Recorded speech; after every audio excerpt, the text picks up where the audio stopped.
Hi, let's talk about automating HPE using REST API and PowerShell.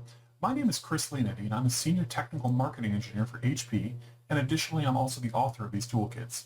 In this session, I'm going to talk about how to use the PowerShell toolkit to manage HPE Enterprise Storage, which is in turn managed by HPE GreenLake, DSCC, which stands for Data Storage Cloud Console.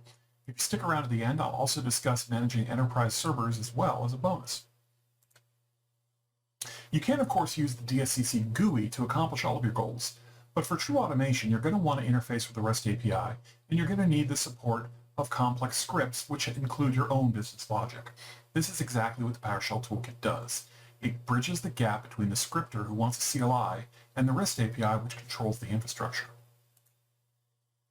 PowerShell, of course, is not the only way to do this. You could choose to write your own tools in C# or Java or Python or JavaScript, pretty much any language you choose, and the REST API for GreenLake DSCC supports all of this. The full API documentation is available in the following publicly addressable location. You'll notice it walks through how to use everything in the API. It's all open API spec. Additionally, you're going to find a GitHub repository in the bottom that has the PowerShell toolkit, which exposes this API and uses it. Let's see how the toolkit actually works. So the first thing you're going to need to do is connect your HPE GreenLake DSCC to your environment or to your toolkit. To do that, you're going to want to bring up your API tab in GreenLake and generate a client ID and a client secret. Once you've got a client ID and a client secret, you're going to use the command after you import the module connect-dscc and put the client ID and the client secret. Those are shown here. Now, once you put the client ID and the client secret in, you're going to put a GreenLake type. In this case, I've chosen dev, but you can hit tab. It will autocomplete either US, Asia, or the EU, or I've also got a few dev environments. And I also have an option here for auto renew, which means that every 2 hours the token will expire. So auto renew makes it so the commands will automatically refresh using this token, using the client ID and the client secret. Everything is using TLS 1.2, so nothing is set in the clear, nothing is set in the open, everything is encrypted, all your commands are encrypted. Additionally, the PowerShell toolkit does not store anything locally. So things like the client ID and the client secret are never retained. You kill your PowerShell session and those are gone forever. Now, once you have connected to your environment, you can dig deeper and to see what these commands actually do for you.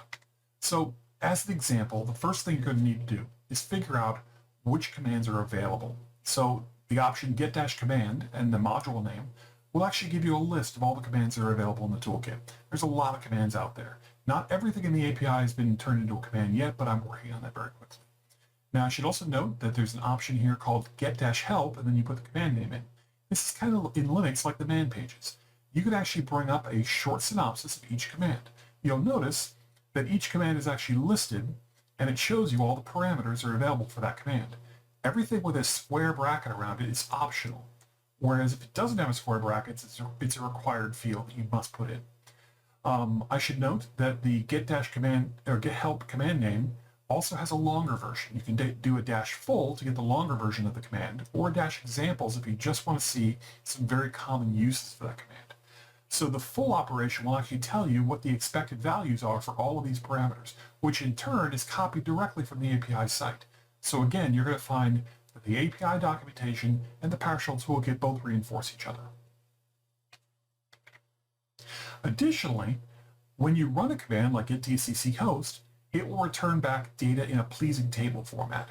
So for instance, ID, name, operating system type, protocol. However, that exact same command returns an object, and in fact, in this case, it's returning a bunch of objects, so a collection of objects. But each object is actually very complex. It may have 100 fields in it, each with different pieces of information.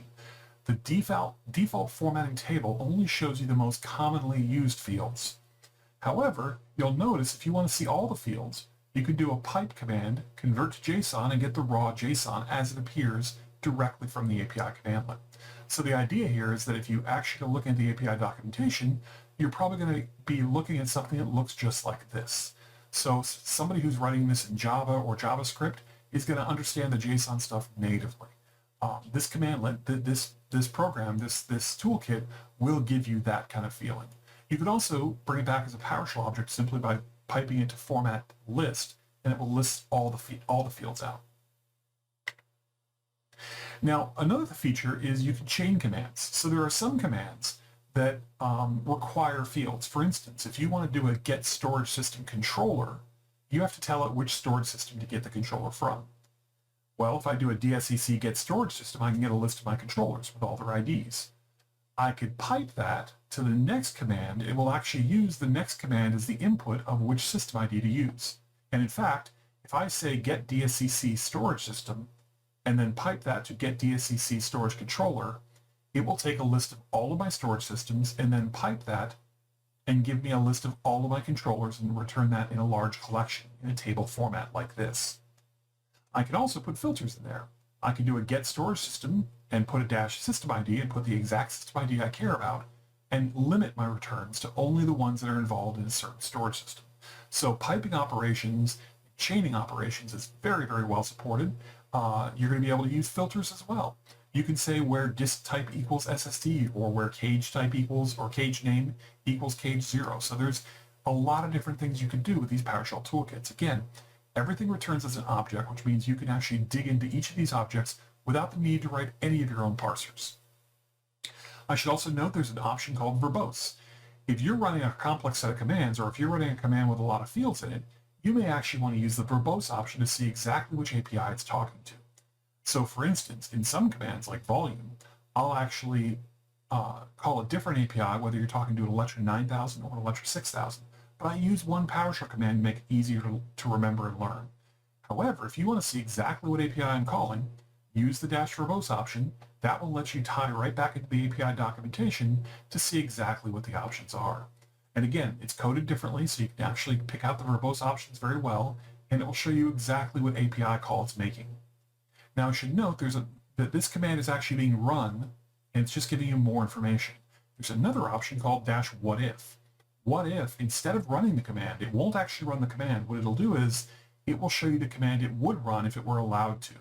What if is what you do when you're trying to learn the API, or you want to figure out what's going to happen in the back end, but you don't actually want to issue the command. So you can type a complex command with 20 fields in it, with all kinds of different features in it, and you can see if that command would work, but more importantly, because of the parameter validation, but more importantly, you can see exactly what all the fields are. You can see the URI it's going to call, the method it's going to use, the header, if a body exists, if an application type exists. In fact, you're going to get all the information needed so that you could turn this into a curl command for Linux, or turn this into any command you want for C#, C++. It basically is a way to learn the API. Now, we talked a little bit about parameter validation. If you use tab, for instance, if you type a command name and hit dash and then tab, it will actually walk you through all the different values for parameter names like size, pool ID, agent type, UU app ID. So you can actually discover these parameters simply by using tab. More importantly, because of the fact that we have parameter validation, some values, like for instance agent type on a Nimble, well, the agent type can be vvols, SNIS, or nothing. So you can actually set different agent, or VSS. So you can set different agent types, but of course those are case sensitive and you have to have the spelling exactly right. There can't be extra spaces. So if you type -agent type space and hit tab and keep hitting tab, it will walk you through all the options in perfect formatting to make sure your commands succeed and you don't have failures because you spelled something incorrectly. So parameters will autofill, parameters will auto-discover, and there's also something called parameter sets. I talked about the fact that get volume or new volume will actually make a different call whether you're talking to an Electra 9000 or an Electra 6000. So if you're talking the native 3-par Primera Electra 9000 API, you're going to be using things like CPGs and snap CPGs. But of course, in the Electra 6000, there's no concept of a CPG. CPG means something very, very different. In fact, for an Electra 6000, the parameter is going to be called pool ID. And in an Electra 6000, you have something called an agent type. With the 9000, you don't. So if you start putting in parameters that are specific to one type of array, it will then enforce and only let you put additional parameters in that match that array, because each of these sets of parameters are exclusive. Now there are some like name and description that may actually cross over and be in both sets, but there are some fields like agent type that only exist in one set. And it will make sure that you don't try and choose a parameter that's valid in this set and then try and choose a parameter that's only valid in this set. It'll keep you from making that kind of mistake. So that's how you're going to use the PowerShell toolkit to manage DSCC environment. However, this is the bonus round. Let's talk about managing HPE enterprise servers in the same method. So for this, there's actually an open standard out there called Redfish and another one called Swordfish. So if you look at the Redfish and Swordfish APIs, they're actually written in an open spec, vendor-neutral format. And in fact, I wrote a PowerShell toolkit that will expose Redfish and Swordfish, and it'll let you manage those devices. Now I should note that HPE ILO is fully Redfish compatible, meaning that you can make Redfish commands directly to an ILO and get all the information, set BIOS settings, do all kinds of magical stuff with Redfish. I should also note that being vendor neutral means the exact same command will work on a Dell, it'll work on a Cisco, it'll work on anybody's server that's out there. And Intel, Lenovo, Supermicro, all of these servers will use the same PowerShell toolkit that we wrote because it's using an industry standard. I should note also that Swordfish is an enterprise extension to Redfish that gives you the ability to support some enterprise storage. Right now, the only Swordfish compatible array out there is the HPE MSA Gen 6, which is Swordfish compatible, and this toolkit will talk to that as well. So again, this toolkit should look very similar to the last one in the sense that we're going to connect using your credentials. You're going to do a connect-redfish target, IP address or the fully qualified domain name of the target. Then you're going to get a session token using an administrator and your username and password, which happen to be the exact same as your ILO username and password. In fact, you can create an account just for doing PowerShell stuff. Once you've done that, everything that we've talked about before will work just like it did before. You can still run the get helps. You can run the get help-options. You can pipe things to JSON. Everything returns back in a very complex object that you can actually dig into without writing parsers.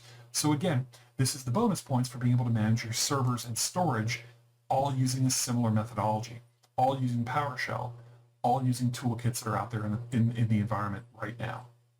Now, I'd like to thank you for spending some time with me today, and consider downloading and using these tools. Should you run into recommendations or bugs with these tools, you can actually open them directly in their respective GitHub locations. So those repositories are constantly monitored, and I'm trying to update them on a regular basis. The tools exist to empower you, the user, to solve your business needs. Let us know how we can help you. Thank you.